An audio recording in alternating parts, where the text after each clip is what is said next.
What up, guys? How you doing? Good morning. Forgive my morning face and my morning voice, but I just had to share something with you guys. So welcome to my morning reflection. And yes, there's small filter there and small editing so that I don't look like a winch. All right. So what I'm about to say is for the people that identify as Christians or spiritual people, because these days it's hard to even identify as anything religious without seeming like the rest of the world. So if you're a spiritual person who believes in God, this message, or rather my thoughts, I'm trying to share my thoughts with you so we can rub minds. I know that this is one of the toughest times we've ever faced in Nigeria, and it just feels like, and I've said this to someone before and he set me right, it feels like God is silent. The thing is, I've noticed a trend and we have to be very careful and very aware, and it's the trend of complaining. We pride ourselves in our religion and we say, we believe in God, we pray, we read our Bibles and whatnot, but we fail to remember the lessons we learned from the Bible. Sometimes I feel like we just read this Bible and just think, it's easy to believe it when things are not difficult. And if you think about your relationship with people, it's easy to love and trust someone when the going is good. I think we've all said this thing that true friendship, true love is not about the good times. It's about how people treat you in the bad times, and do they still love you, do they still trust you? I would say this, and I think social media is amplifying it. We're complaining a lot. I don't mean to sound insensitive. I'm not saying what's happening is not happening. Like I said, this message is not for everybody. It's for those of us who identify as Christians or as spiritual people who believe in God. Now, if you read the story of the Israelites when they were leaving Egypt, how many years or months was it supposed to take them to get to the promised land? But they ended up roaming for 4 decades. 4 decades. Now, one of the reasons why they roamed, complaining. Now let's look at some of the things that happened on their journey. God delivered them, and then while they were looking for the promised land, God actually sustained them. They complained about food, and God sent them manna. They complained about the manna, God sent them quail from heaven.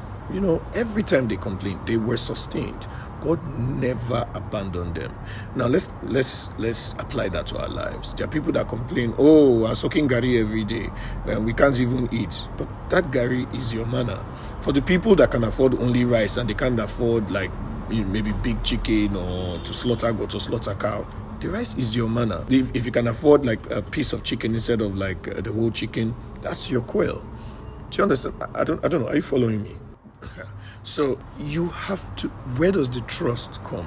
I know circumstances might make you feel like, I beg, I don't want to hear that one. But this is the time to exercise your trust in God, because at the end of the day, even your life, it's not the government that is preserving your life. We say it every day in this country, say now God na dey help person.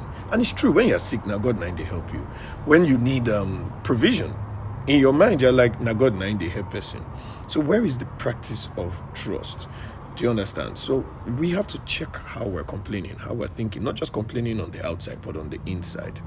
I repeat, this message is not for everybody. If you're still angry, if you're still bitter, I empathize with you, but this message is not for you.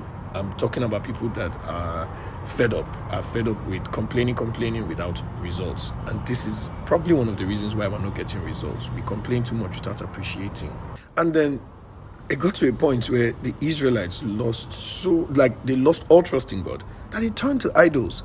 Same God that saved them from Egypt, they turned to idols. They were even making statements like, maybe the years of slavery in Egypt, or not maybe, they were saying the years of slavery in Egypt were even better than this one that we're suffering. They turned to idols. Now, for me, in layman's terms, idolatry is trusting in something else other than God, relying on something else other than God, turning your belief to something else other than God. Now, for us, idolatry might be a life of crime. It might be love for money. It might be whatever it is we're using to sustain. We think might take care of us better than our trust in God. So, are you doing that? Check your conscience. Or are you relying on the trust, on trusting God? If there's one thing I've learned about my own life, is that our timing, for those of us that really believe in an almighty power, influence of an almighty power of our lives, most of the time our timeline does not align with the timeline of God. And I'm here to be in your face and just tell you, some of us spiritual people, that some generations will never see the promised land, just like some generations of the Israelites never saw the promised land. It's the fact. From complaining, from not trusting him, from the bad system. I know it sounds like I'm trying to shift blame, but the truth is that even in this same land that a lot of people are complaining, there are people that are still being favored. So some generations will not see the promised Nigeria, the new Nigeria. That's a fact, because those generations have complained and complained and complained. And even when they saw the promised land, like, they were like, oh, they're giants, oh, we can't go there. Oh. But I think, was it Joshua who that came and said, God give us this place, we go conquer them. You know the rest of the story. You can read it if you don't. Exodus, go read it. So there will be a generation that will see a new Nigeria, the promised land of Nigeria. But for those of us that are here, I'm not saying let's be complacent.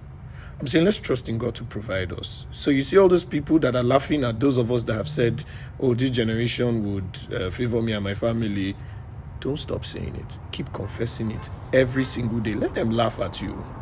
It's not your business. And I have to add this. If you're in any position of power or influence, be it in the government or in the business sector or whatever, please just try your possible best not to add to the pains of the people. Don't come out here pointing out wrongs without preferring solutions, just to rub it in to make people seem like, oh, see what you people do. Yeah, suffer in your choice and all of that. It's okay.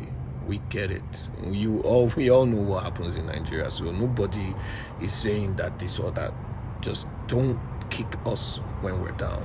Don't try to hurt our faith, because nobody will see beautiful big fish and go and look for a snake to eat. Do you understand? So now waiting we see, now we feature up. After all, waiting Jesus talk for Luke. Did you not say that which one of you can add an hour to your lives by worrying?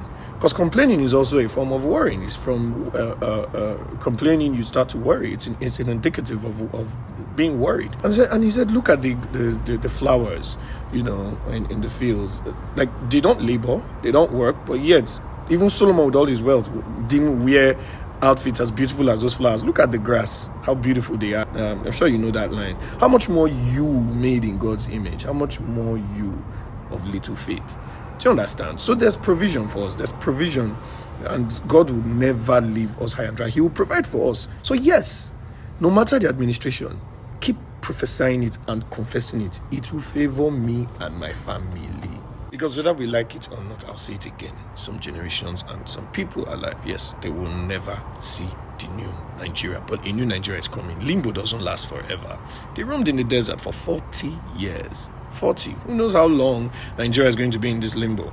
But the good thing is that God will provide in the limbo.